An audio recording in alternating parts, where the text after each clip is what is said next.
اس وقت دنیا میں سب سے تیزی سے پھیلنے والا مذہب ہمارا دعویٰ ہے کہ اسلام ہے، حقیقت یہ ہے کہ الحاد ہے۔ اور الحاد کے معنی جو معروف ہیں وہ یہ ہیں دیریت، جسے قرآن کہتا ہے کہ خدا پر یقین کرنا ہونا۔ ان ہی الا حیاتنا الدنیا نموت و نحیا وما یہلکنا الا الدہر، نہیں ہے ہماری یہ زندگی مگر یہ دنیا ہی کی زندگی ہے، یعنی نہ کوئی پہلے تھی نہ کوئی بعد ہوگی، بس یہ ایک زندگی ہے ہماری۔ تو یہ عام ایک تصور ہے جس کو ہم دیریت کے عنوان کے تحت بیان کرتے ہیں۔ قرآن مجید نے اسے بیان کیا تو اس کا مطلب ہے یہ پرانا نقطہ نظر ہے، یہ مسلک کوئی نیا مسلک نہیں ہے، پرانا مسلک ہے۔ قرآن کے نزول کے دور میں بھی کچھ لوگوں کا یہ ایک مکتب فکر مکے میں بھی ایسا موجود تھا کہ جن کا یہ خیال تھا۔ ایک وہ تھے جو آخرت کو مانتے تھے لیکن سمجھتے تھے کوئی سفارش کرے گا، کوئی کہتا تھا اللہ غفور الرحیم ہے، کوئی وہ تھے جو اللہ کو مانتے تھے آخرت کو نہیں مانتے تھے۔ لیکن یہ وہ مکتب فکر ہے کہ جو سرے سے اللہ کے وجود ہی کا انکاری تھا۔ وما یہلکنا الا الدہر، خود پیدا ہوئے ہیں، خود مریں گے اور مٹی کے ساتھ مل کے مٹی ہو جائیں گے۔ اب ہم جدید دور میں آ جاتے ہیں، چھلانگ لگاتے ہیں بڑی۔ تو ہمارے اس دور میں آ کے جو نقطہ نظر بنا ہے انسان کا،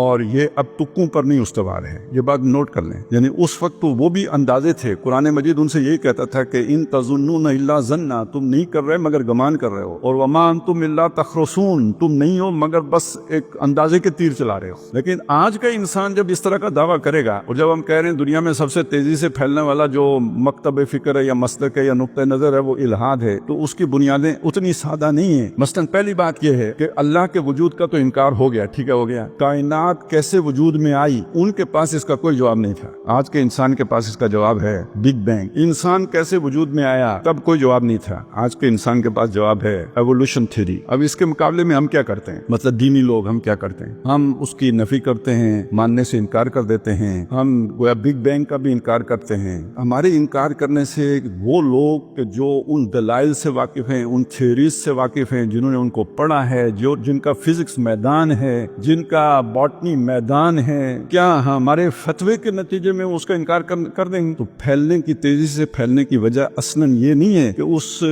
مکتب فکر کے اندر کوئی بہت جو ہے نا وہ قوت ہے، اصل وجہ یہ ہے کہ اس کا کاؤنٹر نیریٹو بہت کمزور ہے، یا اس کو کاؤنٹر کرنے کا ہمارا جو طرز استدلال ہے یا جو ہم نے اس کو رد کرنے کی کوشش کی وہ بہت کمزور ہے۔